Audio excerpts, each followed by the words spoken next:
respublikamizda xotin-qizlarga yaratib berilayotgan imkoniyatlar, shart-sharoitlardan biri sifatida aynan har bitta tumanda oila va xotin-qizlar maskanlari tashkil etilishini ham e'tirof etishimiz mumkin. Do'stlik tumanida ham 2025-yilda oila va xotin-qizlar maskani tashkil etildi. Bu maskan o'z negizida yoshlar oila maktabi va shuningdek yosh oilalarga va qizlarimizga kasb-hunar o'rgatishni maqsad qilgan holda o'sha 5 ta yo'nalishda kasb-hunarga o'rgatish va nikohdan o'tish uchun ariza bergan yoshlarni o'sha yoshlar oila maktabida o'qitish tizimini yo'lga qo'ydi. 264 ta sertifikat olgan o'quvchilarimiz bor. 845 ta bitiruvchimizdan naqd bo'lganlari, ballini to'plab bo'lganlari 264 nafar. Zo'r, mana deyarli 30% dan yuqori ekan. Bizga mana shu yoshlar shaharchasi qurilgan. Yoshlar shaharchamiz bir nechta obyektlarni, ya'ni 33 ta obyektimiz bor bu yerda. Shundan 23 tasi qurilgan, qolgani qayta ta'mirlangan. Mana bu sport kompleksi Olimpiya shaharchasi deb ataladi.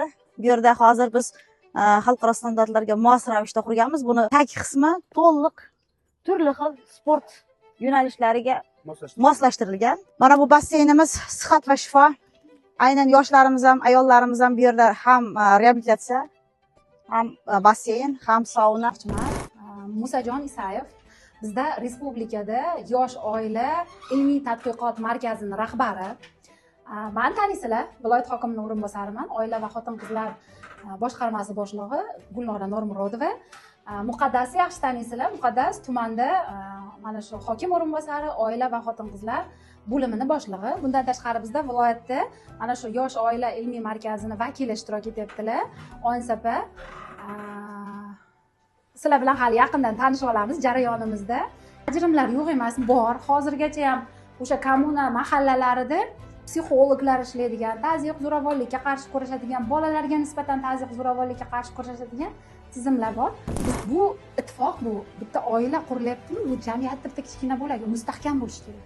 Erda farzandlar tug'iladi, mas'uliyatli bu, mas'uliyatni bo'yniga oladigan yosh oilalarni bugun biz tarbiyalashimiz kerak. Hamma joyda mana Gulnor Ikromning o'z xabaringiz bor. Hamma joyda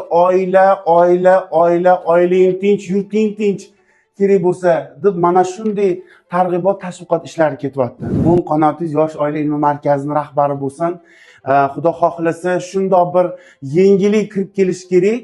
Har bir viloyatgami, yo shahargami, yo tumanga byudjetdan orttirgan mablag'lar hisobiga mana har bir tumanda mana shunaqa qilgan, qo'lidan kelgancha tashkil qildi.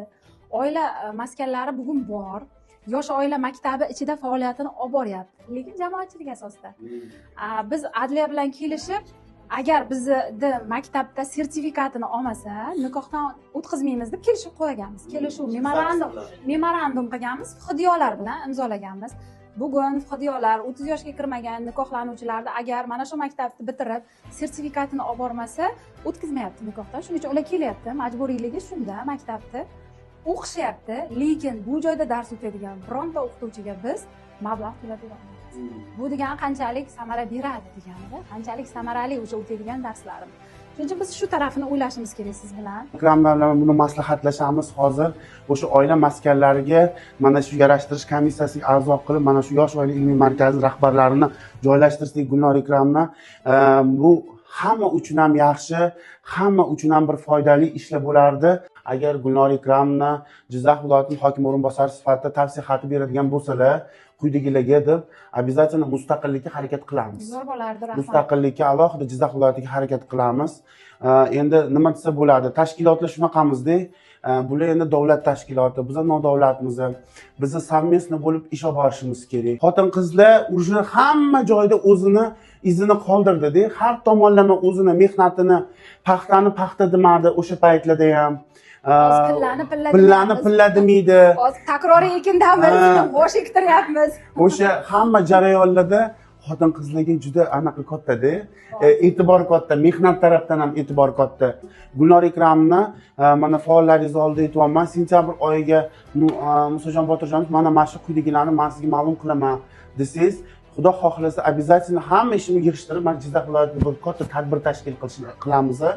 Xotin-qizlar bilan, forum, san'atkorlar bilan shunaqa bir chiroyli qilaylikki, mana shu ikkalamiz o'rtamizda hamkorlik tadbiri bo'lsin. Biz unaqa narsadan qochmaymiz, biz har doim xizmatinglardamiz. Chunki men yana ta'kidlayman, ona tashkiloti O'shaning uchun onalarda bu. O'shaning uchun mana biz ham bola tashlab ketyapmiz sizga, xudo xohlasa, совместно bo'lib ish faoliyatini o'zingiz tavsiyalaringiz bilan xudo xohlasa bajaramiz.